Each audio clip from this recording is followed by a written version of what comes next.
It has been 5 years since he left this world. 5 years since I stood by his grave, watching the rain fall like tears I could no longer shed. 5 years since I whispered my final goodbye to the man I thought I knew completely. I believed I had made peace with everything. The grief had softened into a dull ache. The memories had been carefully folded away, like letters I would never read again. I had rebuilt my life, one quiet day at a time, finding solace in routine and the gentle passing of seasons. But today everything changed. Today a letter arrived in my mailbox. An ordinary envelope, yellowed with age, its edges worn and soft. At first, I thought it was simply old mail, perhaps misdelivered after years of being lost in some forgotten postal facility. Then I saw the name. Sender, Richard Bennett. My husband's name. My breath caught in my throat. My hands began to tremble as I held that impossible envelope. The postmark was dated 5 years ago, stamped on the very day he passed away. The day I lost him. The day I thought our story had ended. I stood there in the doorway for what felt like an eternity, unable to move, unable to think. How could this be? A letter from beyond the grave, arriving precisely when I had finally learned to live without him. With trembling fingers, I tore open the envelope. The paper inside was crisp, preserved perfectly despite its journey through time. His handwriting, so familiar it made my heart ache, filled the page with careful, deliberate strokes. The first line read, "Evelyn, if I have left this world without telling you the truth, then let this letter speak for me." In that moment, the air around me seemed to stop moving. The world grew silent. Even the birds outside ceased their singing. I did not know, as I stood there holding that letter, that my entire life was about to unravel. I did not know that the man I had loved, the man I had mourned, the man I thought I knew better than anyone, had carried a secret so devastating it would shatter everything I believed to be true. I did not know that I was about to receive his final confession. A truth he had buried for decades. A truth I never wanted to hear. But the letter was in my hands now, and there was no turning back. Every story deserves to be heard. Subscribe, like, and leave a comment. Your voice keeps the past alive. 5 years had passed since Richard Bennett departed from this world, and Evelyn had worked tirelessly to reclaim some semblance of peace in her life. She had moved through the stages of grief with quiet dignity, allowing herself to feel the pain while never surrendering to it completely. She had kept his memory alive in small, tender ways. A photograph on the mantel, his favorite mug still hanging in the kitchen, the garden he had planted continuing to bloom each spring under her careful attention.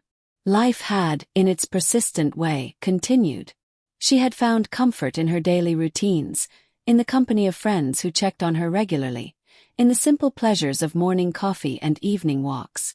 The sharp edges of loss had gradually smoothed into something more manageable, a permanent sadness that no longer consumed her every waking moment. On this particular autumn morning, Evelyn had been tending to the roses Richard had planted years ago when she noticed the mail carrier approaching her gate.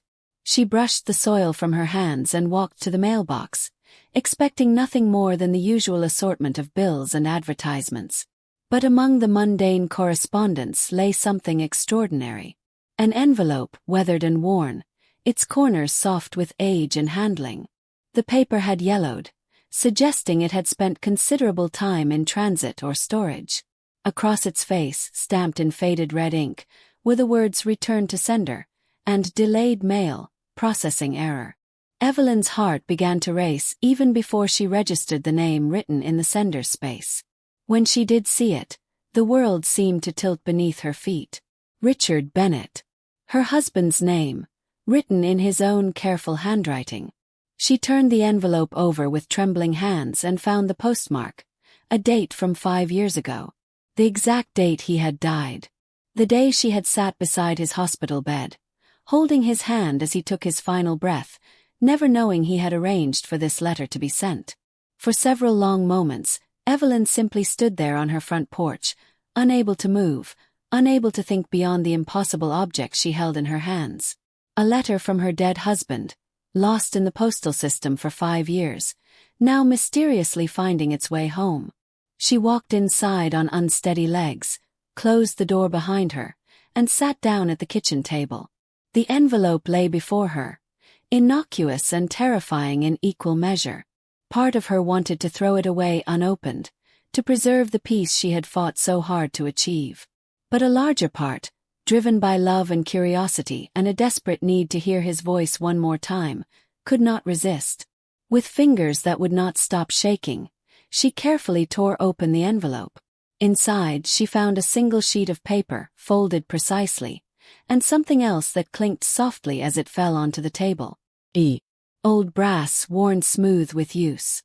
But first she read the letter. Richard's familiar handwriting filled the page, each word written with obvious care and deliberation.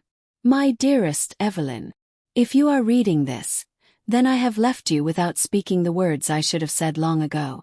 There is a truth I have carried alone for more than 30 years, a weight that has shaped every day of my life since before we met. I have loved you with every fiber of my being.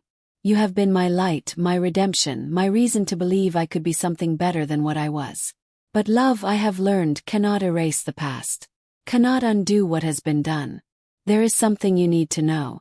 Something that will change everything you believe about me, about us, about the life we built together. I have been a coward, Evelyn.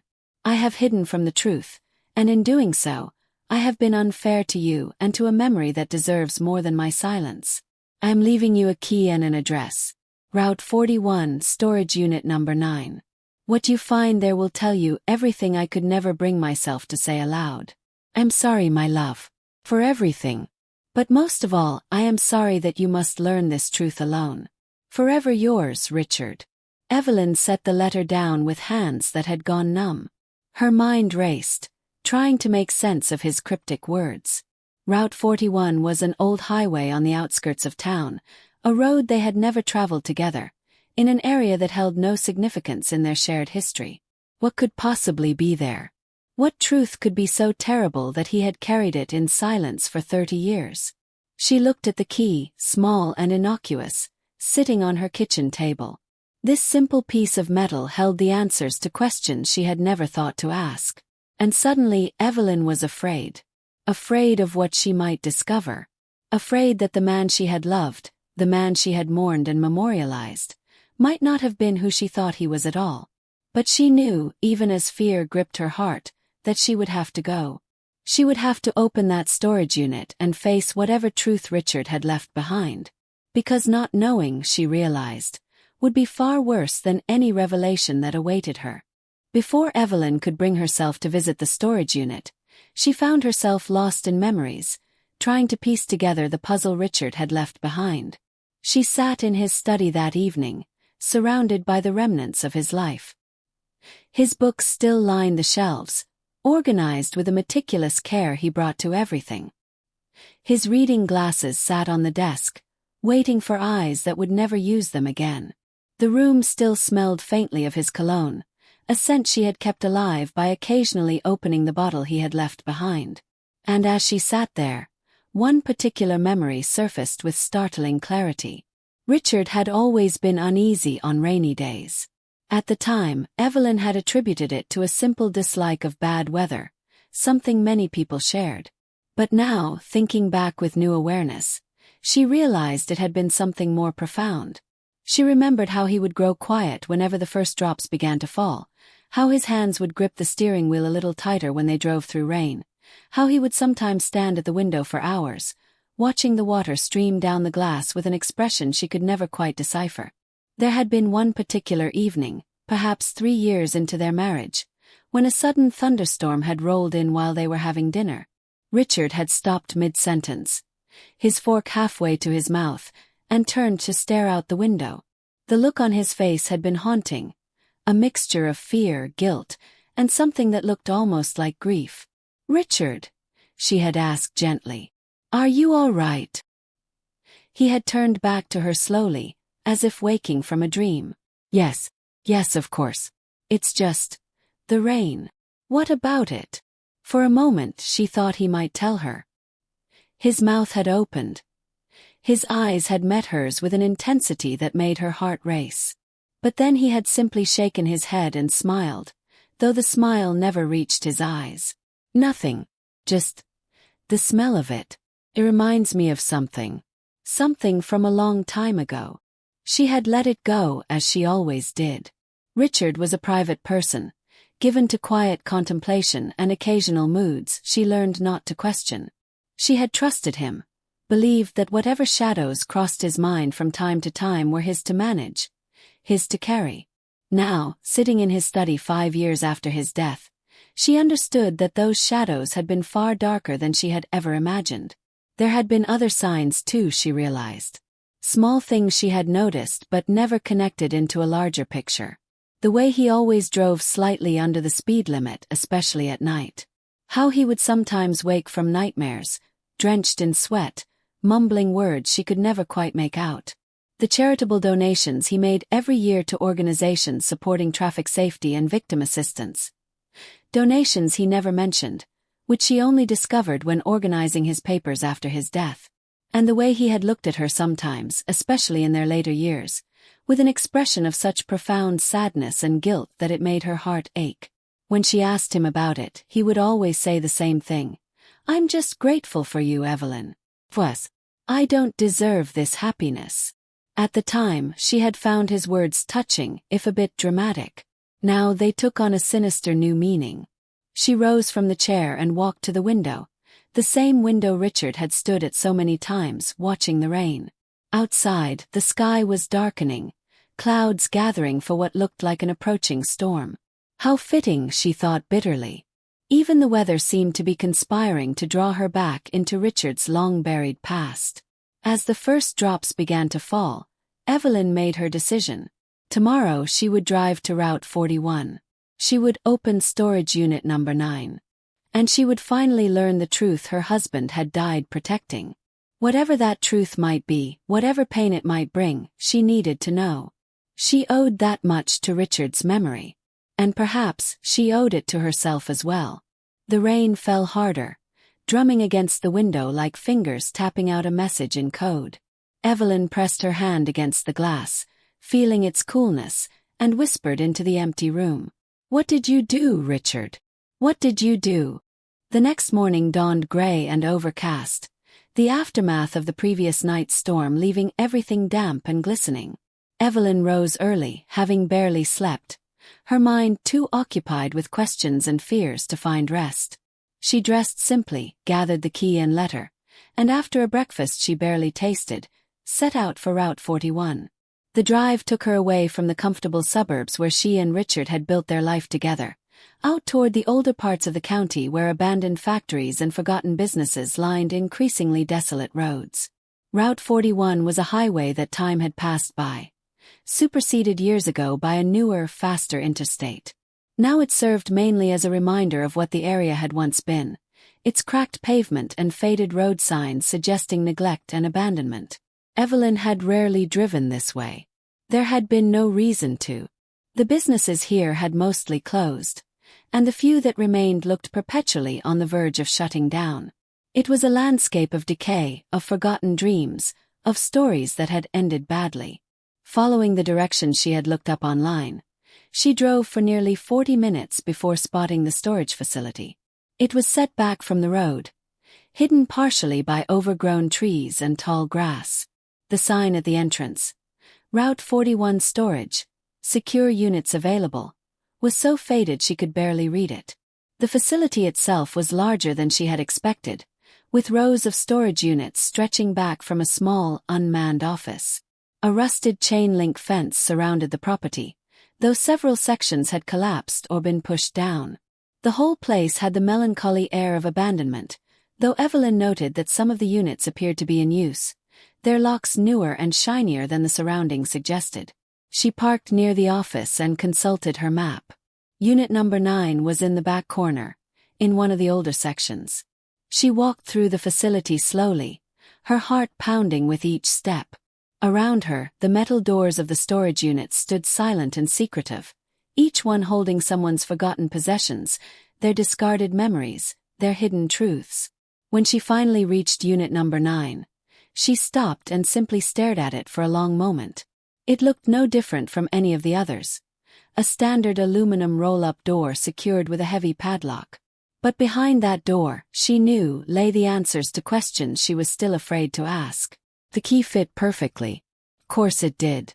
Richard would have made sure of that, would have tested it, would have prepared everything with his characteristic thoroughness.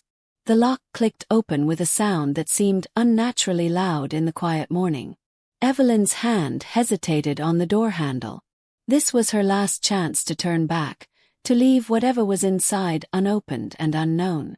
She could return home, destroy the letter, throw away the key, and continue living with the Richard she had known and loved, unsullied by whatever revelation waited in this storage unit. But she knew she could not do that. The letter had already changed everything. The questions had already been asked. There was no returning to innocence now. He pulled up the door. It rose with a metallic screech, protesting against movement after years of stillness. As light spilled into the unit, Evelyn gasped softly. The space was small, perhaps 10 feet by 10 feet, and nearly empty. But what was there had been arranged with obvious care and intention. In the center of the unit sat a single cardboard box, not particularly large, sealed with tape that had yellowed with age. On top of the box lay a photograph, face up, as if Richard had wanted her to see it first, before anything else. Evelyn stepped forward and picked it up with trembling hands. The photograph showed a section of road, rain-slicked and dark. The perspective suggested it had been taken from inside a car, perhaps through the windshield. In the distance, she could see the red glow of taillights disappearing into the night. But what drew her attention was the foreground of the image. A fallen streetlight, its pole bent at an unnatural angle, glass scattered across the wet pavement, and something else she could not quite identify, partially obscured by shadow. She turned the photograph over. On the back, in Richard's handwriting, was a single date. October 15, 1963. 30 years ago. Lifetime ago. Before they had met, before their marriage, before the life they had built together. Evelyn set the photograph aside and opened the box. Inside, carefully arranged, were more pieces of Richard's secret history. Newspaper clippings, their edges brittle with age. A raincoat, neatly folded, stained with something dark that she did not want to identify. More photographs, some showing the same stretch of road from different angles. And beneath it all, a worn leather journal, its pages filled with Richard's handwriting. Her hands moved almost of their own accord, pulling out the items one by one, spreading them around her like evidence at a crime scene. Which, she was beginning to realize with growing horror, was exactly what they were. One newspaper clipping caught her attention. The headline read, "Hit and Run on Route 41 Claims Young Man's Life." The article was dated October 16, 1963, the day after the date Richard had written on the photograph. Evelyn's vision blurred as she began to read. The article described how a 24-year-old man had been struck by a vehicle while attempting to cross Route 41 during a heavy rainstorm. The driver had not stopped. The victim had died at the scene. Police were seeking information about the incident. At the bottom of the article, in smaller print, was the victim's name, Samuel Grant. The world tilted beneath Evelyn's feet. She sat down hard on the concrete floor of the storage unit, the newspaper clipping falling from her nerveless fingers. Samuel Grant. Her brother. Her baby brother, who had died when she was just 26 years old. The brother she had mourned for decades, whose death had been an unsolved mystery, whose killer had never been found. And suddenly, horribly, impossibly, she understood everything. Time seemed to fragment. Evelyn did not know how long she sat there on the cold concrete floor. Her mind refusing to process what she had discovered. Could have been minutes or hours. The world outside the storage unit had ceased to exist. Had narrowed down to this small space filled with evidence of an unthinkable truth.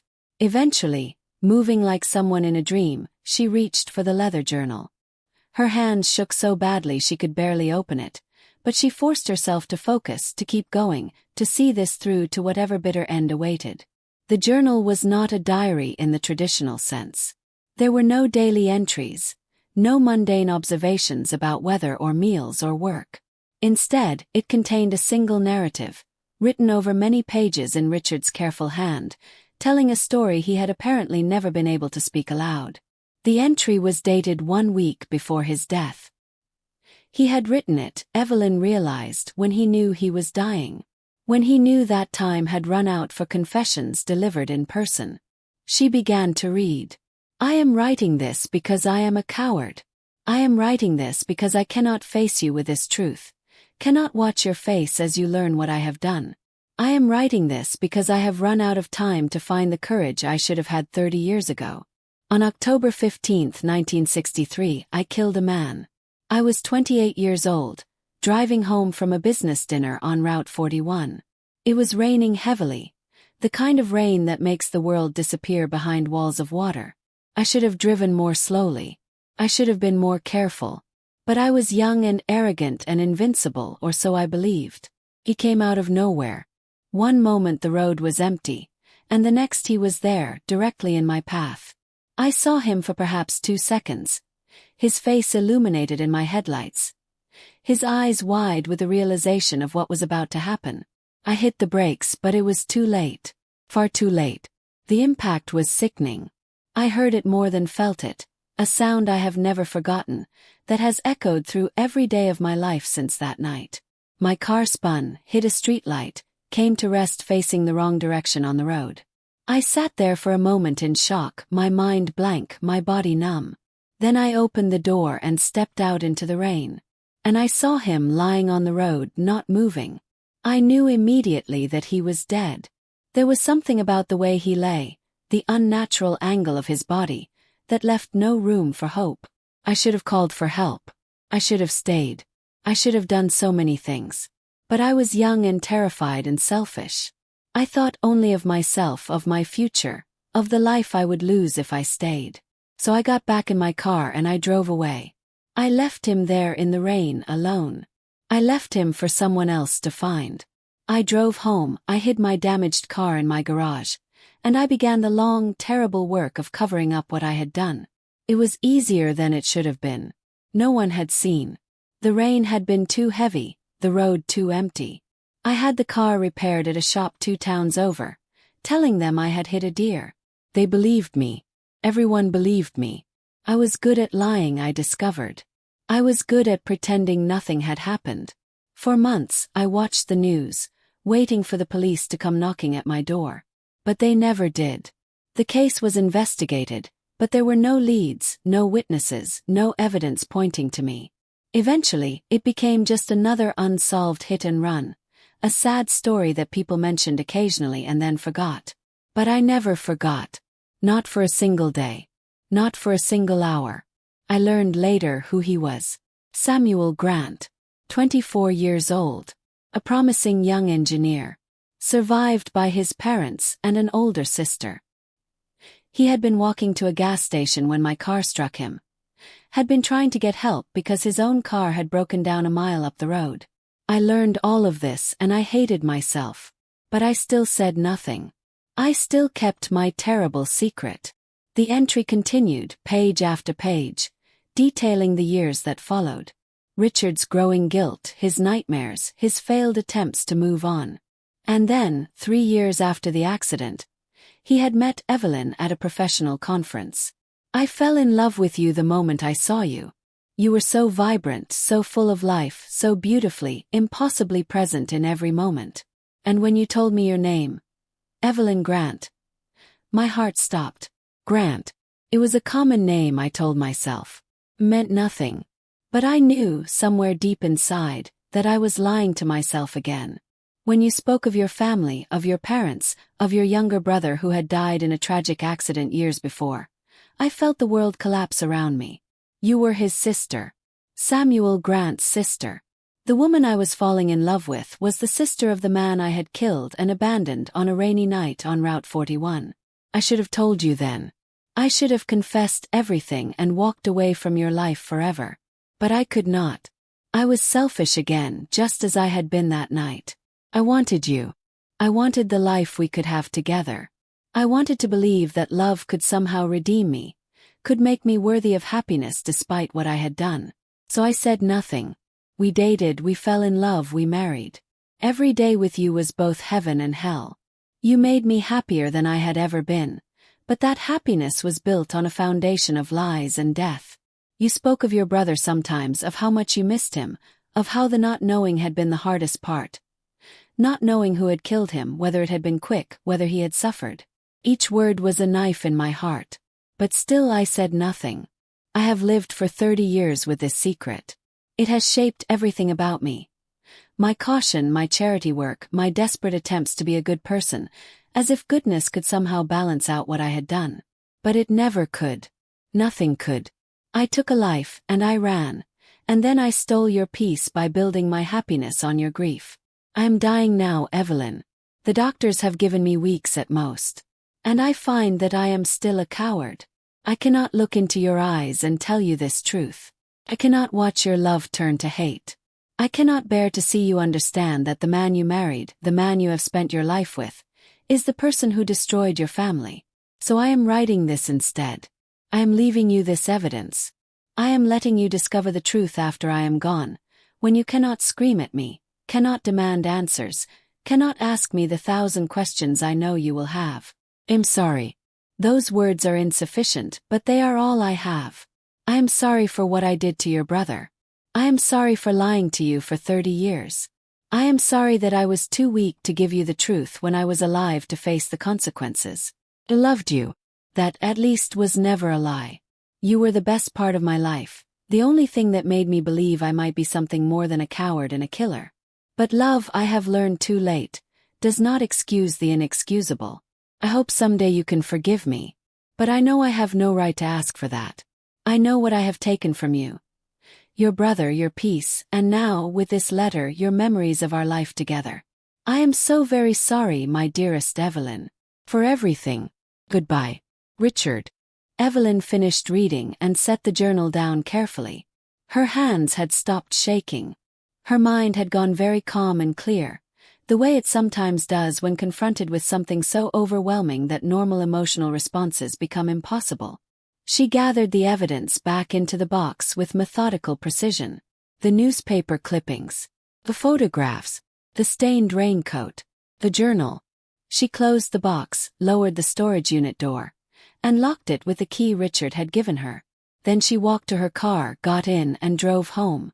She did not cry. She did not scream. She did not feel anything at all, really.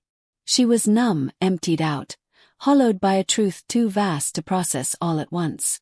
That would come later, she knew. The grief, the rage, the betrayal. It would all come crashing down eventually. But for now, she simply drove home through streets that looked exactly the same as they had that morning, even though her entire world had been irrevocably transformed. The days that followed existed in a strange, suspended state. Evelyn moved through her routines automatically. Waking, eating, maintaining the house. But all of it felt distant and unreal, as if she were watching someone else live her life. She had brought the box home from the storage unit, unable to leave it behind but equally unable to look at its contents again. It sat now in Richard's study, on the desk where he had once worked, a silent accusation in cardboard and tape. Friends called to check on her. She told them she was fine, just feeling under the weather. They believed her, or pretended to, and left her alone with her terrible knowledge. At night, she read Richard's journal obsessively, searching for something. Understanding, perhaps, or closure, or some detail that would make the truth less unbearable. But there was nothing. Just page after page of guilt and regret, of a man who had made one terrible choice and then compounded it by choosing silence, day after day, year after year, for the rest of his life. She learned things about Richard she had never known. How he had tried, early on, to turn himself in. Had gone so far as to write a confession letter to the police. But he had never sent it, had burned it instead, and that failure had made subsequent attempts even harder. How could he confess after 1 year of silence? After 5 years? After they had married? The window for honesty had closed, he felt, and he had been trapped by his own cowardice, unable to move forward or back. She learned about his nightmares. He had written about them in careful, clinical detail, as if by documenting them he could somehow exorcise them. Dreams where he was back on that rainy road, hitting her brother over and over again, each impact fresh and horrific. Dreams where Sam's ghost appeared beside their bed, demanding justice. Dreams where Evelyn discovered the truth and looked at him with eyes full of hatred and betrayal. That last dream, at least, had become reality now. But what struck Evelyn most, as she read and reread the journal, was Richard's genuine remorse. Saturated every word, every line, every page. This was not a man making excuses or justifying his actions. This was a man who had been destroyed by what he had done, who had lived in perpetual torment, who had punished himself mentally every single day for 30 years. Did that make it better? Did knowing he had suffered somehow balance the scales? Evelyn did not think so. Her brother was still dead. Richard had still lied to her for their entire marriage. The foundation of her life was still built on deception and death. But perhaps, she thought in her clearer moments, it made it more complicated. Richard was not a monster. He was a deeply flawed man who had made a catastrophic mistake and then lacked the courage to face the consequences. He was weak and selfish and cowardly. But he had also loved her truly, had tried in his limited, inadequate way to be better, to make amends through charity and caution and the desperate attempt to build something good from the ruins of his conscience. One passage in particular haunted her. Richard had written it 10 years into their marriage, on what would have been Sam's 45th birthday. I stood by your brother's grave today while you were at work. It is the first time I have dared to visit, the first time I have been able to face the physical reminder of what I took from this world. The headstone is simple. Samuel Grant, beloved son and brother. Those words, beloved brother, felt like indictment and accusation both. I spoke to him, though I do not believe in ghosts or afterlives. I told him I was sorry. I told him about you, about how remarkable you are, how much I love you. I told him that I wished I could trade places with him, could give him back his life and take the death I gave him. But I cannot, and we both know it.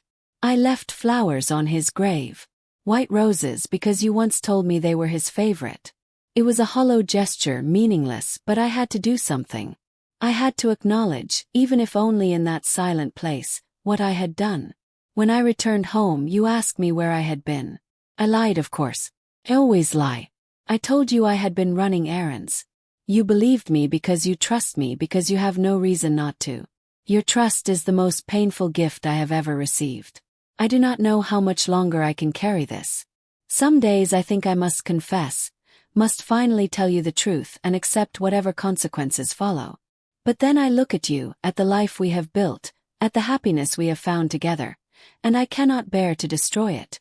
I cannot bear to hurt you more than I already have. So I will continue as I have been. Loving you, hating myself, and living in this purgatory of my own making. It is, I suppose, no more than I deserve. Evelyn set the journal down and walked to the window. Outside it was beginning to rain again, a light drizzle that turned the world soft and gray.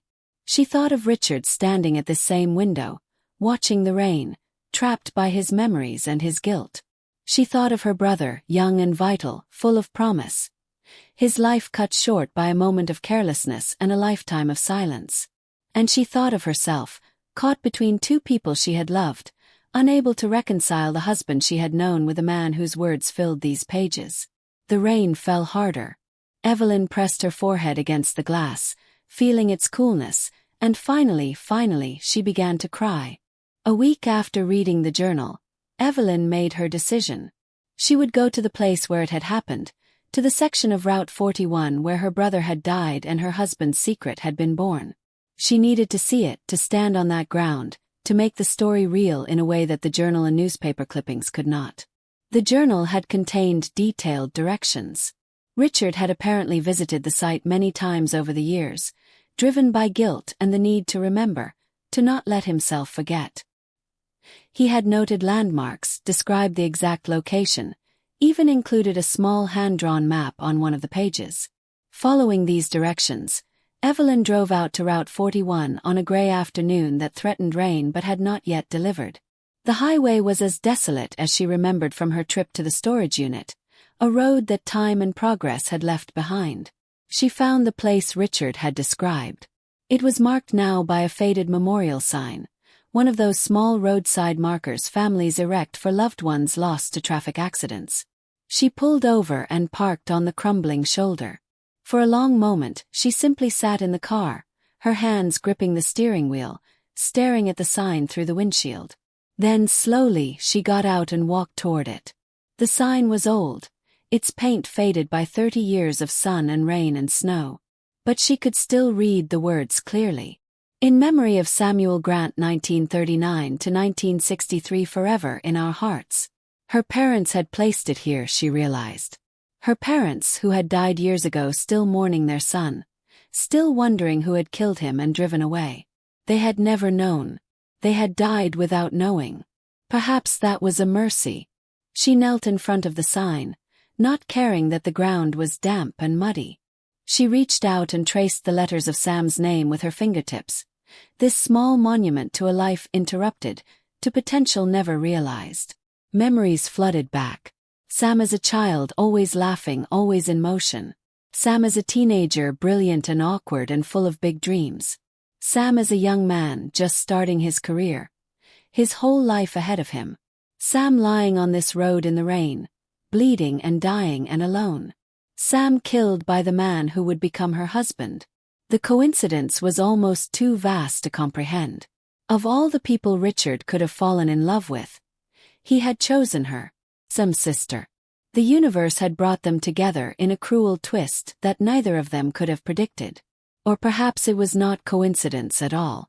Perhaps, on some unconscious level, Richard had sought her out, had been drawn to her precisely because she was connected to his victim. Perhaps his love for her had been an attempt at redemption, a way to give something back to the family he had destroyed. She would never know. Richard had not addressed this question in his journal, had perhaps never asked it of himself. Evelyn stayed there for a long time, kneeling in the mud, her hand resting on the memorial sign. The sky darkened gradually, and eventually the rain began to fall, light at first, then heavier. She thought of Richard driving this road 30 years ago, young and careless, the rain pouring down.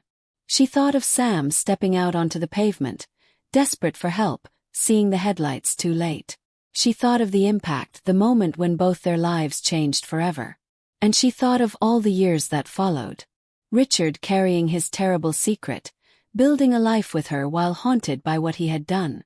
Sam frozen forever at 24, never aging, never changing, existing only in memories and in the guilt that had consumed Richard's life. "I'm sorry, Sam," she whispered into the rain. "I'm so sorry I never knew. I'm sorry I loved the man who killed you. I'm sorry I was happy with him while you lay cold in the ground." The rain fell harder, soaking through her clothes, plastering her hair to her face. But she did not move. She felt she owed her brother this vigil, this witness to his death. She felt she owed it to herself as well, to fully accept the truth, to let it sink into her bones until it became real. Eventually, shivering and drenched, she stood. She took one last look at the memorial sign, at her brother's name fading into the gray afternoon. "I don't know if I can forgive him," she said softly. "I don't know if I can forgive myself for loving him. But I will remember you, Sam. I will make sure you're not forgotten." She walked back to her car, got in, and sat there for a moment with the heater running, trying to warm herself. Through the rain-streaked windshield, she could barely see the memorial sign anymore. It had disappeared into the downpour, into the past, into the place where all lost things go. But she knew it was there. She knew Sam was there, in memory if nowhere else. And she knew that this knowledge would change everything about how she remembered Richard, about how she thought of their life together. The rain continued to fall as she drove away from Route 41, away from the place where everything had begun and ended. Behind her, the memorial sign stood alone beside the empty road, a small marker of tragedy and loss, waiting for the rain to pass. In the weeks that followed her visit to Route 41, Evelyn tried to make sense of the impossible situation she found herself in. She was grieving, but for whom? For her brother, dead 30 years but whose death had taken on new, painful meaning. For her husband, whose memory had been tainted by terrible truth. For herself, and the innocent life she had lived before the letter arrived. She found herself caught between conflicting emotions. Rage at Richard's deception, at the way he had built their entire relationship on a foundation of lies. Sorrow for the guilt he had carried, for the way it had poisoned every day of his life. Anger at herself for not seeing, for not suspecting, for being so thoroughly deceived. And underneath it all, a grief so profound it threatened to swallow her whole. Grief for her brother, yes, but also grief for the marriage she had thought she had, which now seemed like nothing more than an elaborate fiction. She went to see Sam's grave for the first time in years. She stood before the headstone, so similar to the memorial sign on Route 41, and tried to find words adequate to the situation. But what could she say? That she had unwittingly married his killer. That she had spent 30 years sleeping beside the man who had left him dying on a dark road. "He loved me," she finally said, her voice barely above a whisper. "I know that doesn't matter to you. I know it doesn't change anything. But I need you to know that he loved me truly. It wasn't all lies. Some of it was real." Even as she spoke the words, she wondered if they were true. Had Richard really loved her? Or had his love been merely another manifestation of his guilt, a way to convince himself he could be redeemed? She would never know for certain. Death had taken that certainty from her along with everything else. The question of what to do with this knowledge plagued her. Part of her wanted to go to the police, to tell them everything, to finally give her parents' case the resolution it had never received. Richard was beyond the reach of justice now, but perhaps there would be some value in the truth being officially known. But another part of her, a larger part, she admitted to herself with some shame, wanted to keep the secret. What good would revelation do now? It would not bring Sam back. It would not punish Richard, who was already beyond punishment. It would only destroy the memory of their marriage, would make her an object of pity and speculation, would turn their love story into a tragedy and a scandal. And she did not want that. Despite everything, despite the lies and the betrayal and the terrible coincidence that had bound her fate to Richard's, she did not want to erase the good parts of their life together. There had been real happiness, real love, real moments of connection and joy. Those things had happened. They existed. And she was not yet ready to sacrifice them on the altar of truth. So she decided, for now at least, to keep Richard's secret. She would carry it as he had carried it, a private burden, a weight she would bear alone. Perhaps that made her complicit. Perhaps it made her a coward, just as Richard had been. But it was the only choice she could live with. She returned to the storage unit one final time. She gathered all the evidence Richard had left, the newspaper clippings, the photographs, the journal, the stained raincoat, and brought it home.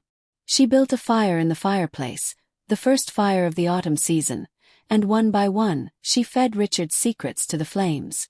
She watched the newspaper articles curl and blacken, the photographs bubble and dissolve, the journal pages ignite and crumble into ash. The physical evidence of Richard's crime and guilt disappeared into smoke, rising up the chimney, dissipating into the air. Only the raincoat remained. She could not bring herself to burn it, this garment that had absorbed her brother's blood, that carried the material evidence of the night that had changed everything. Instead, she folded it carefully and placed it in a box in the back of her closet. Hidden but not destroyed. Kept but not displayed. A compromise between truth and secrecy, between justice and mercy. When the fire had burned down to embers, Evelyn sat and stared into its glowing heart. She thought of Richard wherever he might be now. If there was an afterlife, if there was anything beyond the physical world. She hoped he had found peace. She hoped the guilt that had consumed him in life had been released in death. She hoped, in some way she could not quite articulate, that he and Sam had somehow reconciled, had somehow made their peace with each other. It was a foolish hope, she knew. Childish, even. But she needed to believe in the possibility of forgiveness, of redemption, of endings that were not entirely tragic. She needed to believe that love, even love built on lies, counted for something in the final accounting. Outside, rain began to fall once again. Seemed fitting. Rain had been there at the beginning of this story, and it was here at what felt like the end. Or perhaps not the end, she thought. Perhaps this was merely another chapter in a longer story, one that would continue unfolding for the rest of her life. She stood and walked to the window, watching the rain stream down the glass just as Richard had done so many times. And for the first time since receiving his letter, she felt something like understanding. Not forgiveness. She was not ready for that yet, might never be ready for that. But understanding at least. An awareness of the complexity of human nature, of the ways people can be both good and terrible, loving and destructive, redeemed and irredeemable all at once. "Goodbye, Richard," she whispered to the rain, to the night, to the past. "Rest now. Your secret is safe with me." The rain continued to fall, washing the world clean, erasing footprints and tire tracks and all the physical evidence of where people had been and what they had done. But some things, Evelyn knew, could not be washed away so easily. Some things remained, buried deep, changing everything even as they stayed hidden. She closed the curtains and turned away from the window, leaving the rain to its work. I have been carrying Richard's secret for 6 months now. 6 months of waking each morning and remembering, of moving through my days with this knowledge sitting heavy in my chest, of going to bed each night wondering if I made the right choice in keeping his silence. Some days are easier than others. On the good days, I can almost separate the Richard the first knew from the Richard who existed in that journal, who committed that terrible act 30 years ago. I can remember the man who made me laugh, who held me when I cried, who built a garden in our backyard and filled it with flowers because he knew how much I loved them. I can access those memories without them being immediately tainted by what I now know. But on the bad days, and there are many bad days, I cannot separate them at all. On those days, every memory is corrupted. Every smile seems like a lie. Every "I love you" rings hollow. Every moment of happiness we shared feels like it was stolen, unearned, built on the unmarked grave of my brother. I have not told anyone. Not my friends, not my remaining family, not a therapist or counselor or priest. I have kept Richard's secret as completely as he kept it, and in doing so, I have come to understand something of what his life must have been like. The constant vigilance required to maintain the lie. The isolation of carrying knowledge you cannot share. The way the secret becomes part of you, shaping your thoughts and feelings in ways both obvious and subtle. I have Richard's letter still. I have read it perhaps 100 times, searching for nuances I might have missed, for meanings hidden beneath meanings. The paper is beginning to wear thin from my handling, the creases becoming soft and fragile. Today I read it one final time. And as I did, I found myself thinking about forgiveness. I do not know if I can forgive Richard for what he did. The act itself, leaving my brother to die alone on that dark road, seems beyond forgiveness. It was cowardly and selfish and cruel, and no amount of subsequent guilt or regret can change that basic fact. But I also cannot deny that he suffered for it. 30 years of nightmares and guilt and self-hatred. 30 years of living with the knowledge of what he had done, of fearing discovery, of loving someone while knowing that love was built on deception. That suffering does not balance the scales. Nothing could balance them. But it makes him human rather than monstrous. Weak rather than evil. And I think perhaps that is enough. Not for forgiveness, but for something like acceptance. An acknowledgement that people are complicated, that they can do terrible things and still be capable of genuine love, that tragedy can coexist with grace. I think of Sam often. I wonder what he would have made of all this. Would he have been able to forgive Richard? Would he have understood my decision to keep the secret? Or would he have demanded justice, consequences, public acknowledgement of what was done to him? I will never know. Sam exists now only in memory, frozen forever at 24, never aging into the wisdom that might have made such questions answerable. He is eternally young, eternally innocent, eternally my baby brother who I failed to protect. But I hope, he would understand why I have chosen silence. Not because it is the right choice or the just choice, but because it is the only choice I can live with. Because I am not strong enough to burn down the life Richard and I built together, even knowing what I now know about its foundations. Because I need to believe that some part of what we had was real and good and worth preserving. Yesterday I returned to Route 41-1 last time. I stood by Sam's memorial sign in the autumn sunlight, the air crisp and clear, no rain threatening. I had brought flowers. White roses, his favorite, the same flowers Richard had left on his grave all those years ago. I placed them at the base of the sign and I spoke to Sam, told him everything I had learned, everything I had decided. I told him I was sorry for keeping his killer's secret. I told him I hoped, wherever he was, he had found peace. And I told him that I would remember him always, not just as a victim, but as the person he had been, bright and kind and full of promise. The wind rustled through the dry grass along the roadside. Somewhere in the distance, a car passed on the highway, its sound fading into the vast quiet of the afternoon. And I felt for just a moment something like peace. When I returned home, I took Richard's letter and walked into the backyard, to the garden he had planted. The flowers were mostly done for the season, the roses reduced to hips, the perennials dying back for winter. But the space still held beauty, still carried evidence of the care he had put into it. I had brought matches with me. I was going to burn the letter, to destroy this last piece of physical evidence, to complete the erasure I had begun with the contents of the storage unit. But I found I could not do it. Not yet. Perhaps not ever. Instead, I folded the letter carefully and placed it in my pocket. I would keep it, I decided. Hidden but not destroyed.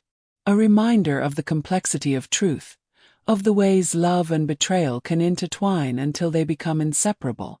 I stood in the garden as the afternoon light began to fade, thinking about beginnings and endings, about secrets and revelations, about the many ways people hurt each other and the few ways they heal. And I realized something. I realized that I had been waiting for some grand moment of resolution, some clear emotional climax that would tell me how to feel about all of this. But life does not work that way. There would be no dramatic moment of forgiveness or condemnation. There would only be days, one after another, each one requiring me to choose again how I would carry this knowledge, how I would remember Richard, how I would honor both his love and his failure. Some days I knew I would hate him. Some days I would miss him so much it would hurt to breathe. Some days I would be grateful for the years we had together. And some days I would wish I had never received that letter, never learned the truth, never had to carry this impossible weight. All of those days would be valid. All of those feelings would be true. And I would live them one by one, until eventually they added up to something like a life. As the sun set behind the trees, I spoke one final time. "Richard," I said softly, "I hope you found peace. I hope your guilt has been lifted. I hope, wherever you are, you have been able to let go of what you carried for so long." I paused, considering my next words carefully. I cannot say I forgive you. Not yet. Perhaps not ever. But I can say this. I understand why you stayed silent. I understand the weight of secrets, the way they become impossible to share as time passes. I understand how love and guilt can exist side by side, how you can hurt someone and care for them both. The garden was nearly dark now. The first stars were appearing in the deepening blue above. "I loved you," I continued, my voice barely a whisper. "I loved the man you were with me, even if that man was built partly on lies. That love was real, Richard. I need to believe that. I need to believe that some part of what we had was genuine." I took a deep breath, feeling the cool evening air fill my lungs. "So I will keep your secret. I will protect your memory. Not because you deserve it, but because I need to. Because burning it all down would destroy me too. And I am not ready for that destruction." I turned to go back inside, then stopped and looked back at the garden one more time. "Rest now, Richard. Your confession has been heard. Your burden has been shared. And though I cannot promise forgiveness, I can promise this. I will remember you not only for your worst moment, but for all the moments that came after. The good and the bad, the love and the lies, all of it together. I walked back into the house as true darkness fell. Behind me, the garden stood silent and still, holding its secrets in the soil, keeping watch over the past. And for the first time in 6 months, I felt something like acceptance settling over me. Not happiness. That was still far away if it would ever come at all. But acceptance. An understanding that some questions have no answers, that some wounds never fully heal, and that life continues anyway, carrying us forward whether we are ready or not. That night it rained again. I sat by the window and watched the drops trace patterns on the glass, no longer reminded only of tragedy and death. The rain was just rain now. Neither good nor evil, neither redemption nor punishment. Just water falling from the sky, washing over a world full of complicated people doing their best to live with the choices they have made. I thought of Richard one last time before sleep came. Not with anger or grief or betrayal, but with something closer to compassion. He had been a flawed man who made a terrible mistake and spent his life trying, inadequately, to atone for it. That did not excuse what he did. But perhaps it explained it. And perhaps, in time, that explanation would be enough. "Goodbye, Richard," I whispered into the darkness, into the sound of falling rain. "May you rest easier than you lived." And then I closed my eyes and let sleep take me, carrying me away from the past and into whatever future remained, knowing that when I woke, the rain would have stopped and a new day would begin, and I would face it as I had faced all the days since that letter arrived, with sorrow and strength, with questions and quiet acceptance, with the knowledge that truth, once discovered, changes everything and nothing all at once. The rain fell through the night, steady and cleansing. And in the morning when I opened the curtains, the world outside was washed clean and bright, ready to begin again.